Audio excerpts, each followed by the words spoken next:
बार महिलाओं को सड़क पे दौड़ा दौड़ा कर पीटा गया, उनकी साड़ियों को फाड़ा गया, उनके कान की बालियों को नोच कर छीन लिया गया, लेकिन न एफआईआर होता है न कार्रवाई होती है महोदय।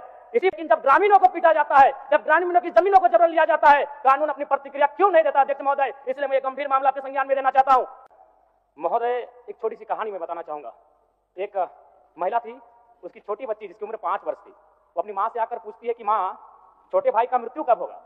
तो माँ ने पूछा कि बेटी तुम ऐसा क्यों कह रही हो, अपने छोटे भाई को मरने के लिए क्यों कह रही हो? तो छोटी सी गुड़िया ने कहा कि माँ, बड़े भाई की जब मृत्यु हुई थी तो बहुत सारे लोग हमें खाना देने के लिए आए थे, हमारे घर में भोजन नहीं था, हमें कपड़े नहीं था, तो बहुत सारे लोग हमसे मिलने आए थे और हमें खाना देकर गए थे। और मैं चाहती हूँ कि छोटा भाई अगर मर जाएगा तो शायद बहुत सारे लोग आएंगे, हमें भोजन देंगे, हमें खाना देंगे, हमें कपड़े देंगे, क्योंकि हम 4-5 दिनों से भूखे हैं। महोदय, आज यही भाव कोयलांचल के हर एक रैयतों के घर में है कि जब भी हमारी जमीनों का अधिग्रहण होगा, जब कोई कंपनी हमारी जमीन का अधिग्रहण माइंस के लिए करेगी और जब माफियाओं के द्वारा उन पर लाठीचार्ज होगा, उनके लठेज के माध्यम से उन पर हमला होगा, तो कोयलांचल के रैयत चाहते हैं कि साथ साथ में 2-4 IAS IPS को भी चोट लगे। क्यों लगे?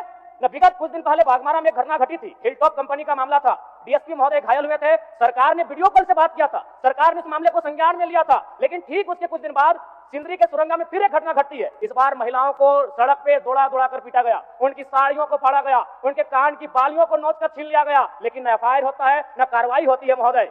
इसी प्रकार से आज एक मामला संज्ञान में आया है, मैं सदन को सचेत करना चाहूंगा। ये मामला मांडू का है महोदय। मांडू के प्रभावित गांव बसंतपुर, पचड़ा, कोतरे, बालमहुआ, हुरदाग, रहवान, पचमो, इचाकडी, बरगैया, ठोठाटा, लइयो, धनिया, यहाँ एक कंपनी है, उस कंपनी का नाम है पावर मेक लिमिटेड और उसकी सहयोगी कंपनी अमर इंडिया लिमिटेड।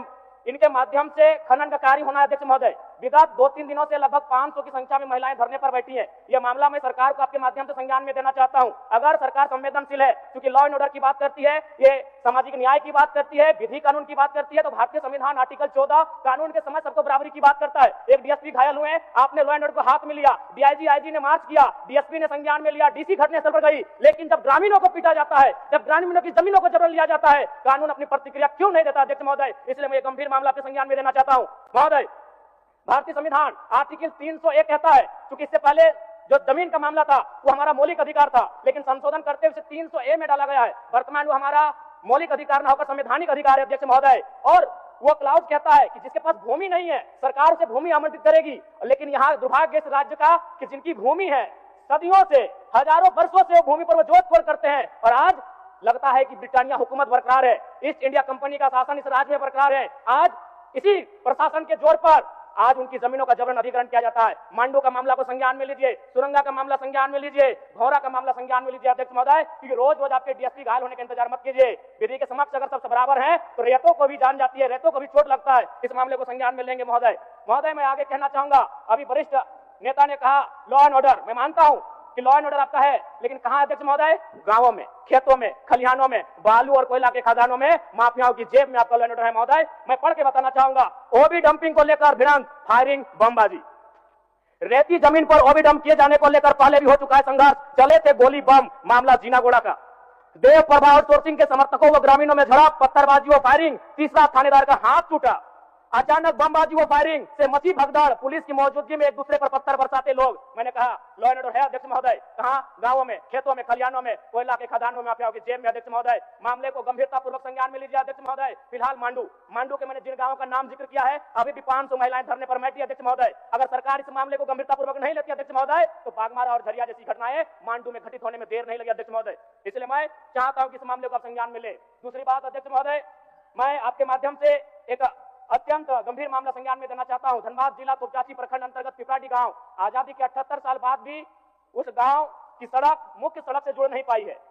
उनका मामला आता है अभयारण्य भूमि, सेंचुरी का भूमि का मामला संज्ञान में आता है। अध्यक्ष महोदय, मैं सदन के माध्यम से सरकार से पूछना चाहता हूं कि पारासगंज पहाड़ में सड़क बन सकता है तो पिपराडी गांव में क्यों नहीं बन सकता है अध्यक्ष महोदय? पारासगंज पहाड़ में जिन लोगों की सड़क की जरूरत थी अध्यक्ष महोदय, क्योंकि वो धनी लोग थे, वो संपन्न लोग थे, इसलिए पारासगंज पहाड़ में जो कि सेंचुरी अभयारण्य है सड़क चली गई, लेकिन पिपराडी गांव सड़क नहीं जा पा रही अध्यक्ष महोदय। ये तो तुपचाची प्रखंड का मामला है, इसे संज्ञान में लेंगे। दूसरी बात अध्यक्ष महोदय, जो विषय मैंने कहा 300A में स्पष्ट है कि राज्य अपनी विधायकी शक्ति का उपयोग करके संपत्ति के अधिकारों को सीमित, कम या बदल कर सकता है। इसलिए आपसे आग्रह होगा, जो भी मामले भूमि संबंधित खासकर खनन क्षेत्रों से आते हैं, उसके लिए आप एक पोर्टल बनाए अध्यक्ष महोदय, एक शिकायत पत्रिका बनाए अध्यक्ष महोदय, क्योंकि मामला बहुत ही हिंसक रूप धारण कर लेता है। मैं उस क्षेत्र से आता हूं, मैं कोयलांचल के क्षेत्र से आता हूं अध्यक्ष महोदय, मैं रोज बमबारी गोली तमाम घटनाओं को देखता हूं, सुनता हूं अध्यक्ष महोदय, और आम व्यक्ति की कहीं सुनी नहीं जाती है। इसलिए आपके माध्यम से सरकार से मेरा आग्रह होगा, ऐसे विषयों पर सरकार गंभीर रहे। अगर गंभीर नहीं रहती है तो अप्रिय और अनहोनी घटना होने में देर नहीं लगी अध्यक्ष महोदय। धन्यवाद अध्यक्ष महोदय, बहुत बहुत धन्यवाद। माननीय सदस्यगण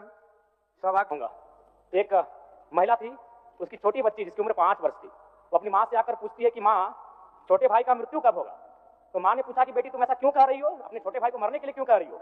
तो छोटी सी गुड़िया ने कहा कि माँ, बड़े भाई की जब मृत्यु हुई थी तो बहुत सारे लोग हमें खाना देने के लिए आए थे, हमारे घर में भोजन नहीं था, हमें कपड़े नहीं था, तो बहुत सारे लोग हमसे मिलने आए थे और हमें खाना देकर गए थे। और मैं चाहती हूँ कि छोटा भाई अगर मर जाएगा तो शायद बहुत सारे लोग आएंगे, हमें भोजन देंगे, हमें खाना देंगे, हमें कपड़े देंगे, क्योंकि हम 4-5 दिनों से भूखे हैं।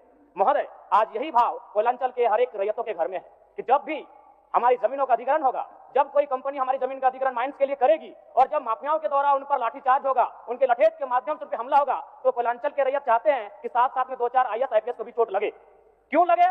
विगत कुछ दिन पहले बागमारा में घटना घटी थी, हिलटॉप कंपनी का मामला था, डीएसपी महोदय घायल हुए थे, सरकार ने वीडियो कॉल से बात किया था, सरकार ने इस मामले को संज्ञान में लिया था, लेकिन ठीक उसके कुछ दिन बाद सिंदरी के सुरंगा में फिर एक घटना घटती है। इस बार महिलाओं को सड़क पे दौड़ा दौड़ा कर पीटा गया, उनकी साड़ियों को फाड़ा गया, उनके कान की बालियों को नोच कर छीन लिया गया, लेकिन न FIR होता है न कार्रवाई होती है महोदय। इसी प्रकार से आज एक मामला संज्ञान में आया है, मैं सदन को सचेत करना चाहूंगा, ये मामला मांडू का है महोदय। मांडू के प्रभावित गांव बसंतपुर, पचड़ा, कोतरे, बालमहुआ, हुरदाग, रहवान, पचमो, इचाकडी, बरगैया, ठोठाटा, लइयो, दनिया, यहाँ एक कंपनी है, उस कंपनी का नाम है पावर मेक लिमिटेड और उसकी सहयोगी कंपनी अमर इंडिया लिमिटेड।